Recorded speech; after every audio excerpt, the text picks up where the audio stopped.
In World of Tanks, not all maps are perfectly symmetrical. There are maps resembling real-life locations with varied terrain and rough shorelines. It's harder to provide equal opportunities to both teams on such maps. But it doesn't mean you can't take advantage of them.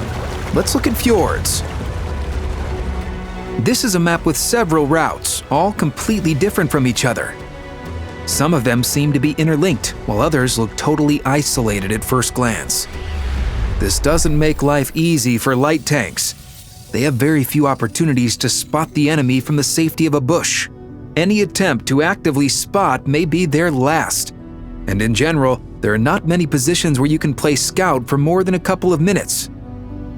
Let's look at the trajectories of the best battles played. You can see the tanks on the left were that bit luckier. Position number 1.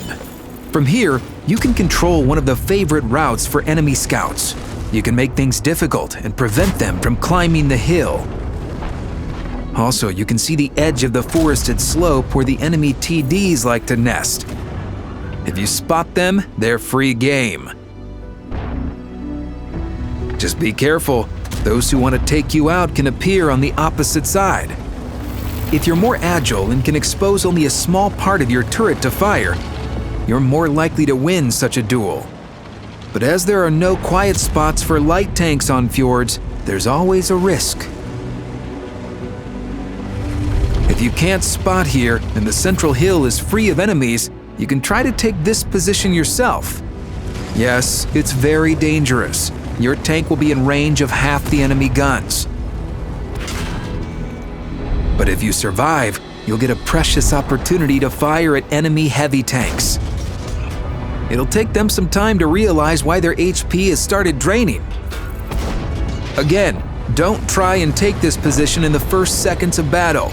Give the enemy a few minutes to get distracted by other targets. You can also shoot at the central hill from above on the other side. But when a light tank reaches this position, it discovers the enemy vehicles are already on the defensive. You can dish out a lot of damage from here. But you can take some as well.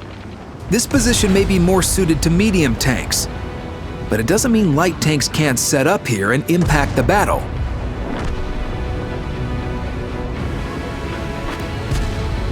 The next spot suits those who have their concealment and view range skills well trained. From the upper side, roll to a house, choose the most promising bush, sit there, and wait for targets to pop up. Just hope your allies don't push a bypass. If they stay en route, you'll spot the enemy peeking carefully and frighten them when their sixth sense activates. All while your allies' shells fly from behind you. By the way, in low-tier battles, you can always take shots at vehicles with poor view range. Another similar area for a fast and stealthy tank is the left slope of the highest mountain, right under the nose of the enemy TDs. You have a chance of getting there unspotted at the very start of the battle. If you do so, you can occupy one of the bushes here. From here, you can see the central hill, the end of the upper bypass, and even your closest neighbor from time to time. The risk of exposing yourself here is very high though, and your chances of survival will be slim after that. But you shouldn't rule out this position. But light tanks playing from the right have slightly less options at the start of battle. In fact, there are two, a pool in the map's center and the hill above it. Yes, both are dangerous to get to and hold. But don't rush in and lose your precious hit points here. Look around carefully on approach, evaluate the risk, and only then take advantage of this position. As a reward, you'll get excellent visibility and lines of fire from here.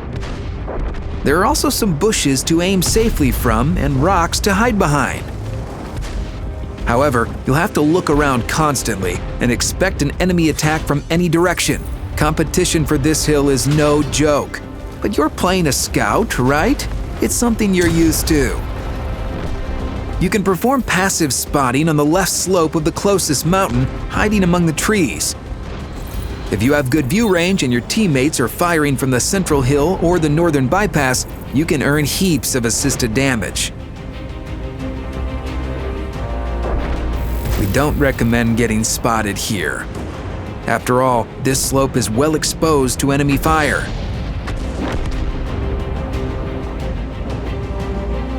And the last route for light tanks that perform the best on fjords goes from this eastern base to the upper right corner of the map along the bypass.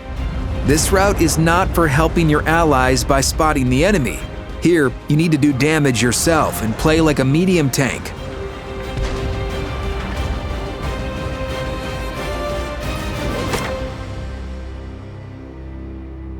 The heavy tank commanders who achieved the best results on fjords rolled along one of these routes, didn't wait for, and actually didn't really expect the results of the initial recon.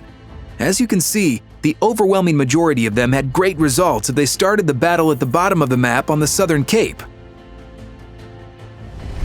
If you have a reasonably dynamic vehicle, you can make a short stop on your way to take out some enemy light and medium tanks.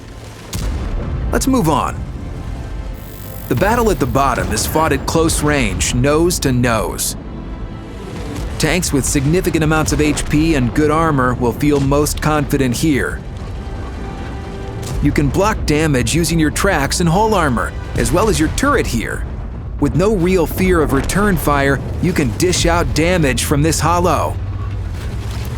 At least until the enemy artillery from Sector E7 decides to ruin your day. After you push through, proceed with reasonable caution.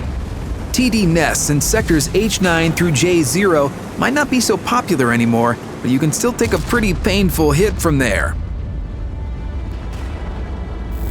Tanks at the eastern base play in a similar way. Using their hull or turret, they try to trade their durability for enemy hit points gradually, until the number of red icons on the minimap in this area is reduced to 0. Don't huddle together in this narrow bottleneck, you'll just get in each other's way. It's the best way to get destroyed fast. By the way, if there's artillery in battle, try to keep to the right. They often go to sectors A5 through A6 and can conveniently lob shells at your rear. Although clashes on the southern cape of fjords are the most popular pastime among heavy tanks, fast heavy tanks can go up the central hill from the western base.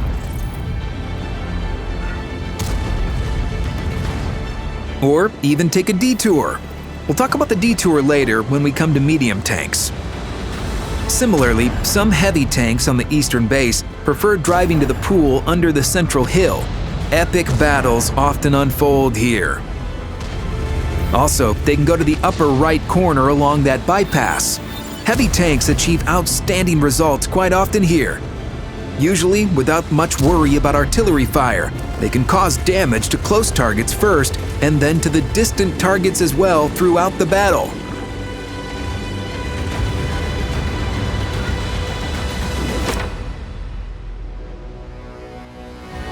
There's still a lot to tell about fjords, but let's take a break.